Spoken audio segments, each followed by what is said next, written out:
What is up, everyone? Welcome back to the channel. We're going to match you with the top 25 poll that just got released. This last weekend was insane.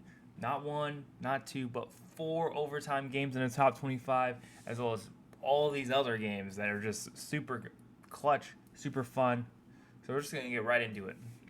So this is obvious. Texas, number one, easy. Then we're going to move on to the rest of the top five. We have Oregon, Penn State, Ohio State. Oregon moving up one spot, Penn State moving up one spot after those nail biters of the game. USC essentially is out of the running for the playoffs. Ohio State with only one loss, just moving down two spots there, just not really close, down to the last second. That slide, if you just slid them just a hair sooner, they can get that timeout, maybe kick a field goal for a win. But outside of that, it was a great game. Georgia still sitting pretty commanding victory against Mississippi State. Mississippi State did score a little bit more points near the end, but I don't think it really changed much. I think Georgia had pretty much full control. Next is Miami at number 6. I would argue that some of these Big 12 teams should be moving up because Tennessee, Alabama, all X1, and they both didn't look really good against the unranked opponents they played. One going to overtime, one losing an onside kick, and literally a field goal game away. I would predict that at least one Big 12 team is in the top 10 or even past some of those other teams I just mentioned. Alabama at number 7. I still don't think they should be this high. Losing to Vandy, almost barely beating South Carolina. I don't think it's warranted. I think they're performing like crap. They're not performing well. They're not closing out the games that need to be closed out.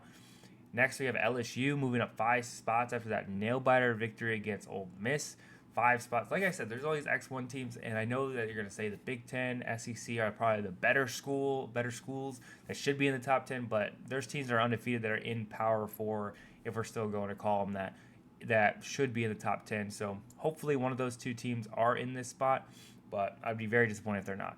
Next, look, there it is. Iowa State, number 9, a Big 12 school moving in. Just so you guys know, Iowa Hawkeyes, they're one of their nail-biting game losses to number 9 Iowa State. But Iowa State's having a great year, 6-0. I'm not sure if it's going to stick.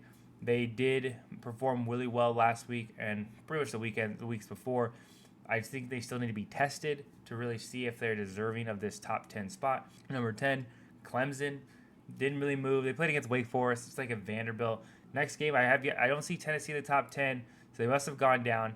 Tennessee nail biter victory against Florida.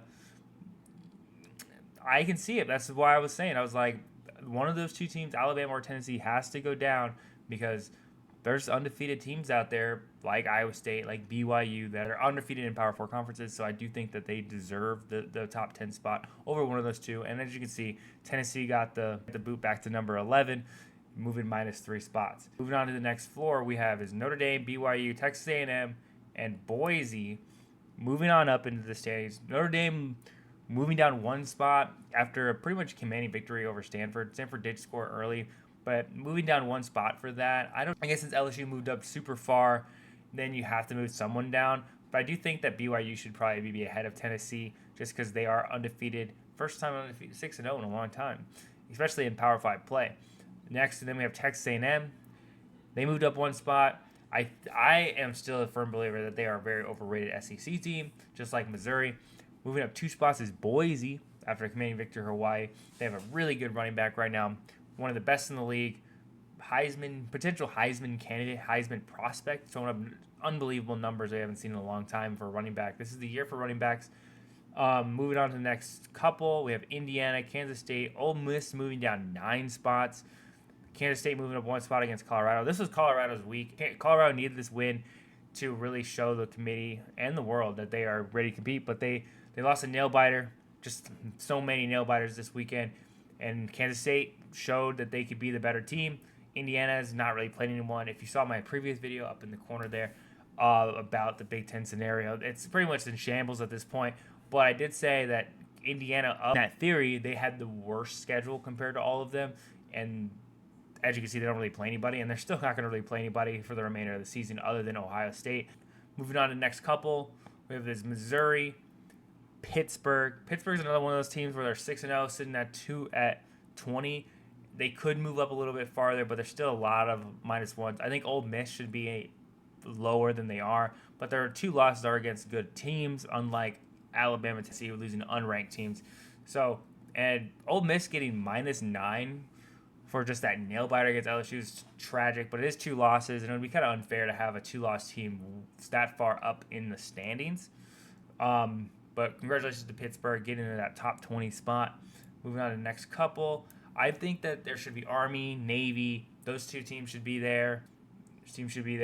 I think that probably another group of 5 team could possibly move up into the rankings, but we'll see. The next couple spots, we have SMU, Illinois, both fairly decent teams. I think I have SMU as my favorite to win the ACC. I think they are performing better than Clemson, but I do think it's going to be a very interesting game. SMU didn't really play anybody, but they did get moved up a lot of spots. Illinois kind of nail biter of a game against Purdue. It wasn't going to look like a nail biter, but it turns out that Purdue does have some life in them left, but Illinois did survive with that 1 loss. On the next couple, on to the last round we have is Army, Michigan, Navy. Army and Navy, congratulations. Welcome to the top 25 as both of them. I think that they are showing real talent. They both have good QBs. They're not just running the ball, they're actually throwing. I think Michigan is another one of those teams where I don't think they should be ranked. They lost to Washington, which then just lost bad to Iowa. And I think they're one of those 2-loss teams that I just don't think deserve to be ranked. I think there's a lot of 1-loss teams and even potential 2-loss programs that are just significantly better than Michigan. And I know there's a lot of group of 5 teams currently in the top 25, but you could throw a bone to another one because Michigan hasn't really proved themselves. They didn't play anyone last week, so you can't really punish them for not playing anybody. But I do think there's probably better talent. And then moving on to the list down here, we have Vanderbilt getting 62 points, Vandy getting a lot of points, Nebraska, ASU had that crazy victory against Utah, and I think that ASU could have got some love, maybe in Vanderbilt because they had that good win against Alabama. And I think Arizona State or Vanderbilt have a strong argument to be in the top 25 over Michigan. Michigan is not looking too good. Then we have Washington State and Oklahoma. Oklahoma both got kicked out. Washington State getting some votes. Iowa getting more votes than last week. Texas Tech, Syracuse, Arkansas, Utah getting no votes against Arizona State. Louisville, no love. USC still getting votes, even though I just don't think they're gonna I don't think they're that good. I know they had a nail biter of a game, but it's just not their season this year. They're 1-3 in Big Ten play. It's just not looking good. Liberty finally getting some votes. Liberty is another one of those group of 5 teams where I had a strong favorite to make it pretty far, but they're just not in a good conference. UNLV get at least 1 vote. But that's going to be it for this video. Please like and subscribe and follow for more content. We're going to have another crazy prediction video for SSC and maybe another one for Big Ten coming soon. Please stay tuned for that. Peace.